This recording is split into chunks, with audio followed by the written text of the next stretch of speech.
All right, welcome back, y'all. This will be the final lecture for Unit 1. This is going to be China, Chapter 6, Contemporary Issues.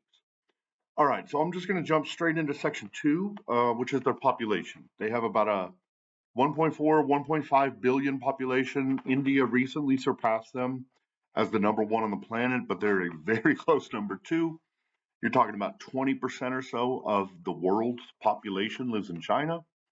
The vast majority of them are Han Chinese, but once you get closer to the sort of the hinterland in the west and the borders of Mongolia, Tibet, India, etc., you start to get much more ethnic difference, right? Which we'll talk about. About 70% of the population is in the highly urban east, right, on the seacoast. This is it's not only the most productive area, right?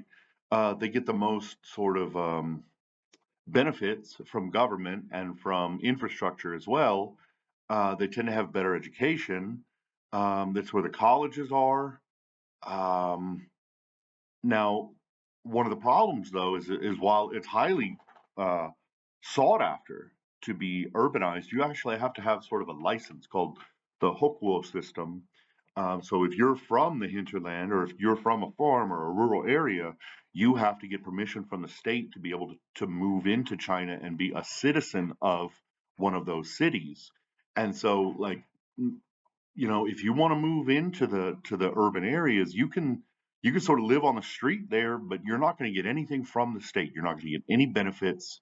You often are not going to be able to get a real job. You'll have to work in sort of the black economy.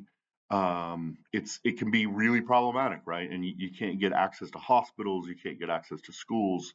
And yet people do try to get there, right? They'll drive rickshaws. They participate in sort of the phone economy, right? Like Uber sort of deal, but Chinese version, etc.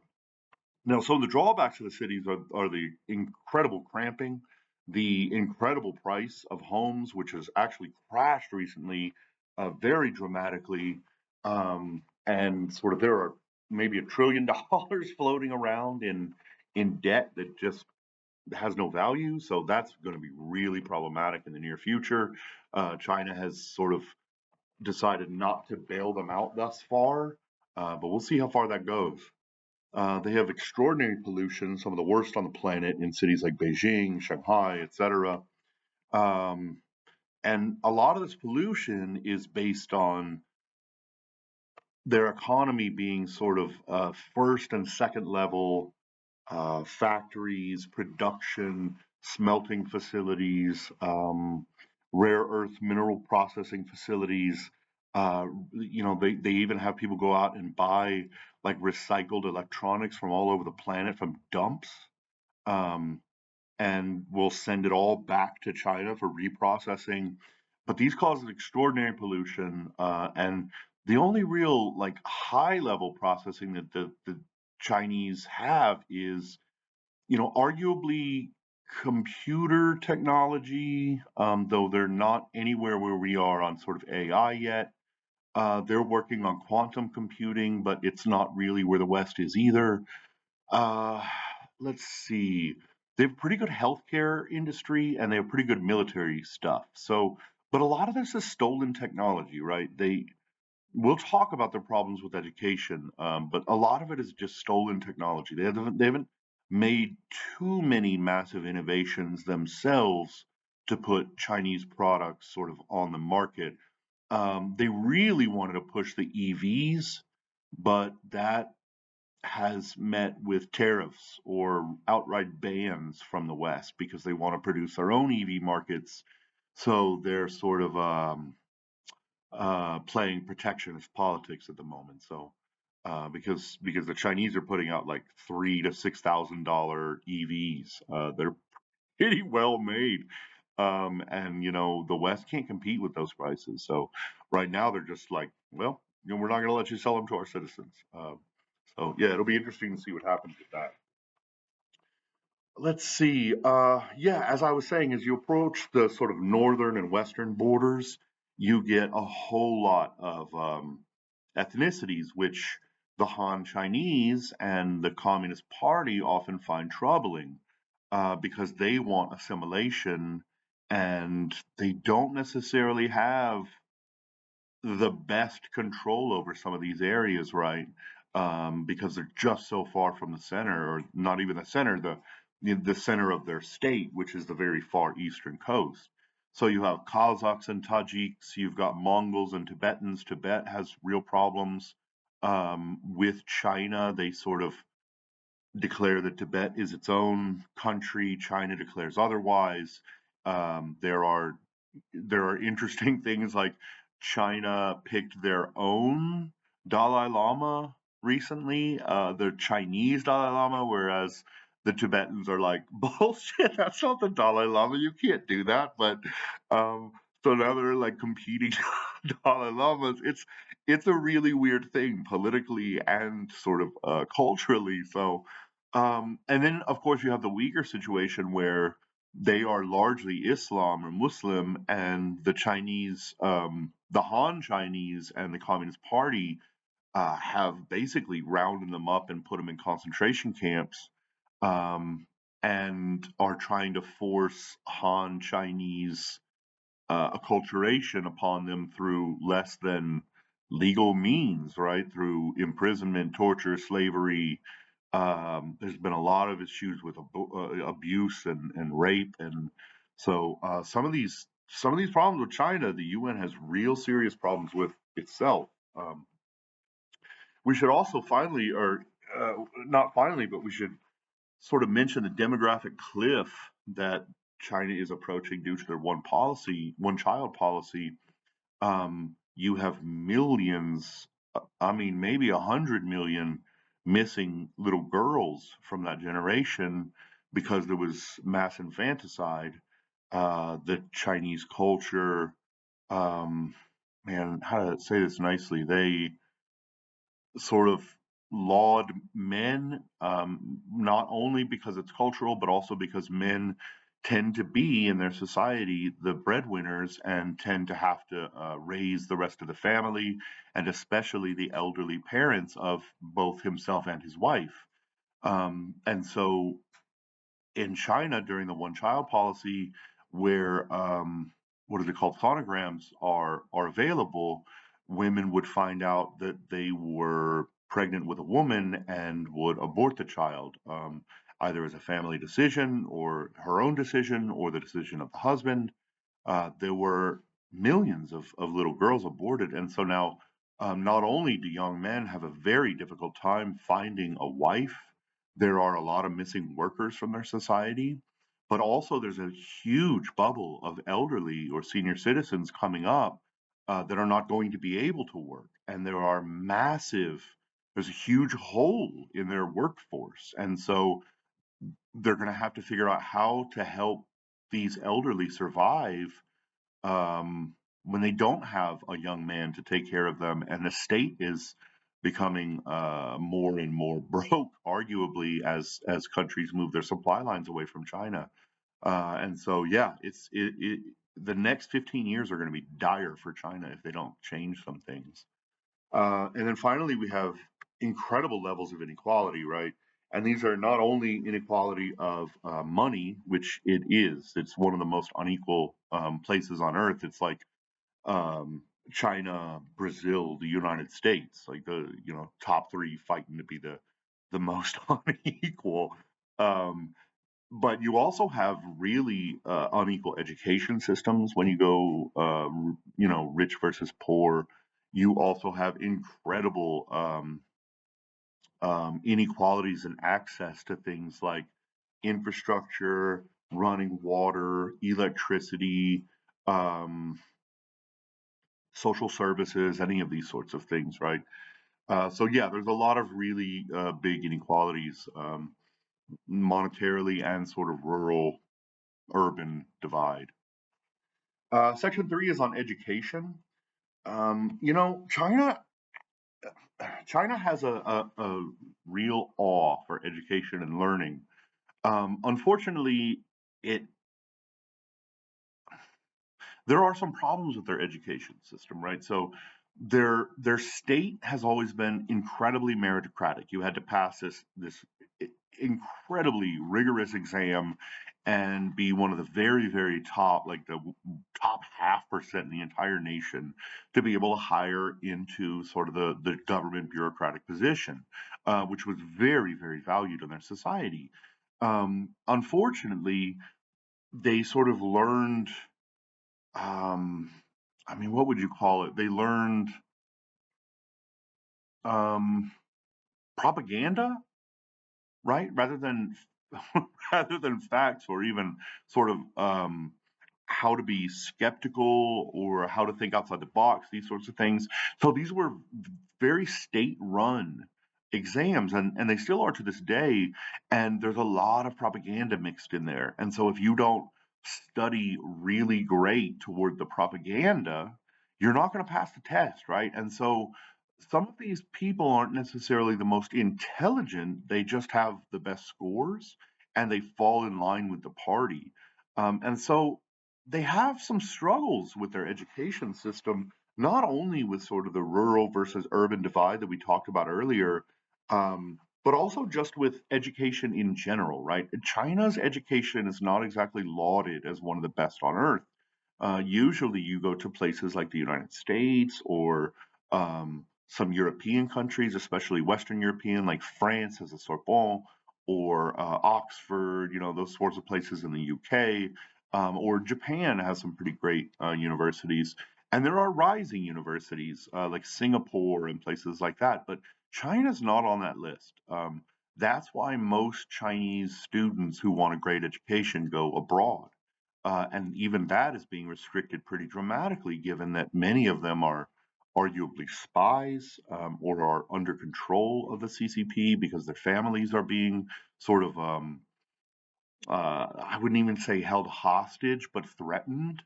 Um, and so a lot of countries are putting restrictions on Chinese students. So, um, and I would also say that, while they are a technologically advanced country, they haven't made those innovations largely themselves. They've made them through theft, intellectual theft, and spying and things like that. So, I'm not saying all of their innovations are that way, but there are a lot that were just like, we're gonna break apart an iPhone and figure out how to rebuild it on the cheap, and steal all their materials and hack all of their files and take their algorithms and whatever it takes.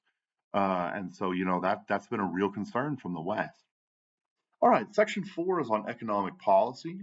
So I would say that Mao Zedong's policies were unutterable failures. I mean, they crippled their society. Re-agriculturalization and land reform and forcing like lawyers and engineers to go be farmers was absurd, and it did not work. And 30 million people died of starvation because of it. Um, the idea that you could have farm-based industrialization is also sort of, you know, 2020, right? But it seems kind of silly, like that farmers could smelt their own metals and build their own tractors, and like, what? That doesn't make sense. And it did not work, right? A lot of those farmers got injured from dealing with extraordinarily hot substances and not having any training. There were incredible shortfalls of equipment, like even just like things like a hoe, right? The most vital thing you need for farming, right? And they're expecting the farmers to make them themselves in little rinky-dink smelts on their farm. Like, that's crazy. So yeah, it did not work. So you got a massive shortfall of equipment. You got a huge reduction in production because they took all the land of the farmers who existed at the time and knew what they were doing and redistributed it amongst the people, right? And I mean, it sounds like philosophically and socially great, like the poor are getting something, but they didn't know what they were doing. So this is what happened to Zimbabwe, right? When they reappropriated the land or whatever, and like the people didn't know how to farm. They were like just laborers at the time, and so they had to have had education or instruction or something to be able to be successful, and they just weren't. Um, Furthermore, you get what's called the dictator's dilemma, which happens in a lot of dictatorships, where everybody's like, "Oh yeah, things are going awesome. Like we're producing way more rice than you expected. Uh, our new hoes are gleaming, right?" And so all the because nobody wants to look bad to the Communist Party, and so they're just funneling up bullshit information.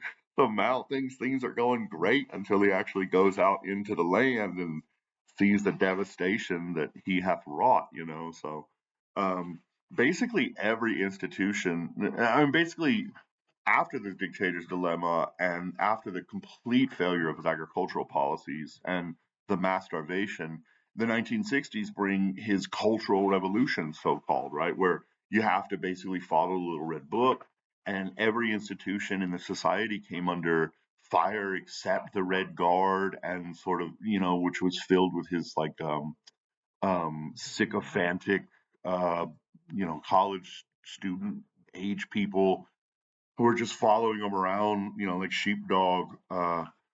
And there's just a massive study. They burn everything. They burn the institutions. They kill anyone with an education.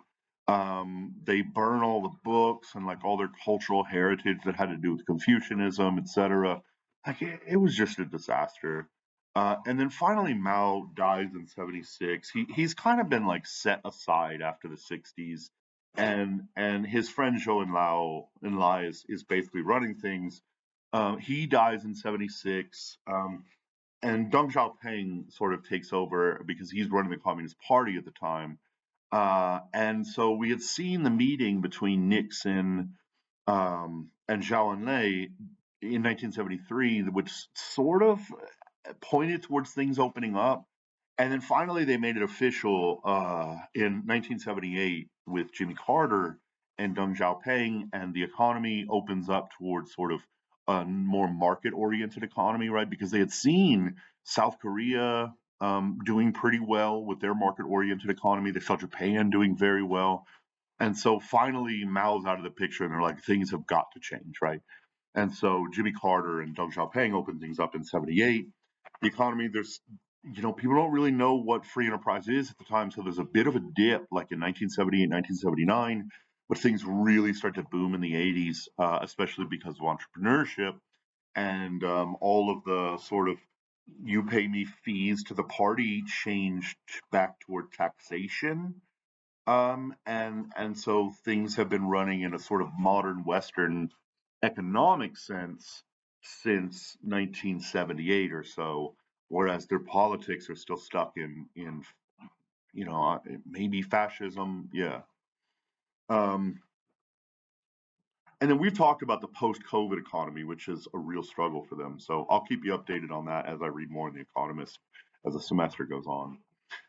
Section 5 is the minority question. So we talked a little bit about this earlier in the chapter, but we do have real growing issues especially with Nepal, Tibet, and with India. There was a bit of a skirmish between India and China on their border about 2 years ago, where I don't know, a couple dozen to 100 soldiers were killed. The count is sort of up in the air, right? It's hard to get real good journalism from that air, and there's a lot of propaganda that can come out from both sides. But we do know for a fact that soldiers died in a skirmish on the border a couple years ago, and things are really tense there. And those are two, again, nuclear powered states. But things are probably the worst for sort of the Muslim based Uyghurs. They're being held in concentration camps, like I talked about earlier, detention camps, whatever you want to call them, acculturation camps, or I think is what the Chinese call them. But you have forced indoctrination, forced labor, very abusive conditions. There have been deaths and rapes reported. So yeah, it's a bit of a mess when you get out there toward their border countries. Finally, in section 6, we'll talk about their foreign relations. Hey, y'all dogs quit. So Nixon visits again in the early '70s, 1973, from what I remember, and then their economy really opened under the Jimmy Carter administration, 1978, 1979. Taiwan to this day is a real sticking point, right? Both states, America and China, say yes, there's a one China policy, but China says it's Beijing, and America's like, well, we're not going to say. So, and there's a lot of concern because China has been sort of upping their military game in the region. They've been conducting military exercises with North Korea, right there in that ocean, right by Taiwan and Hong Kong. So yeah, it's a bit of a scary situation right there. There are a lot of military strategists in the United States and in Europe who think that China is going to try and take Taiwan in the next 5 to 8 years. Man, if that happens, and we'll have to see what the West's response is, right? So, but it could be pretty disastrous, and that's why America and Europe and Australia have really been trying to beef up their security out there in the South Pacific and the South China Sea specifically. China is also one of the five power members of the UN, right? They have veto power. They are one of the five permanent members of the council. And usually what happens is they partner up with Russia, um, or they abstain and just destroy a vote, basically. And so the U.S. sort of participates in that same behavior when Russia and China bring up objections or whatever. But very little happens in the UN because you basically have 3 versus 2 in the main chamber. Um, China also has problems with North Korea, right? They're their big brother. They support North Korea for a couple of reasons. One, militarily and strategically. Two, economically, right? They get a lot of labor for on the cheap from Korea, and they can sell some of their products and buy Korean products that are very cheap, North Korean products. But Xi's a little pissed off at them sometimes because they're so bombastic, right? They could be a real thorn in China's side, who is trying to keep things under control in the region. And then you have North Korea like sticking their thumb in everybody's eye all the time, like blowing up nuclear weapons or shooting off ICBMs or just like saber rattling against the Japanese with the South Korean. So, China wants them to settle the F down, right? Like, quit causing problems for us. We have bigger things to focus on right now. Um, but their alliance has become stronger and stronger as Russia's war in Ukraine grinds on, because China is buying cheap petrol on the cheap from Russia, basically because of all the international sanctions. Um, and Russia is purchasing vast amounts of weapons from North Korea, and now we also know that maybe 100,000 or more North Korean troops are flooding into Ukraine. Some of the good news is that they're shit troops, and Ukraine is just tearing them down left and right because they have 3 years of experience under their belt, whereas North Korea hasn't been in um, a military skirmish in a very, very long time, since the 50s, arguably. And so Ukraine is really just tearing through their troops, but they're throwing more and more at it. So we will sort of see how that war goes on, especially because it does tie to China and North Korea, um, as the Trump administration comes in on Monday. So very interesting to watch. Let's see. Yeah, that's all I've got for you for this unit. So thank you so much. I'll have the question up tonight. Have a wonderful week.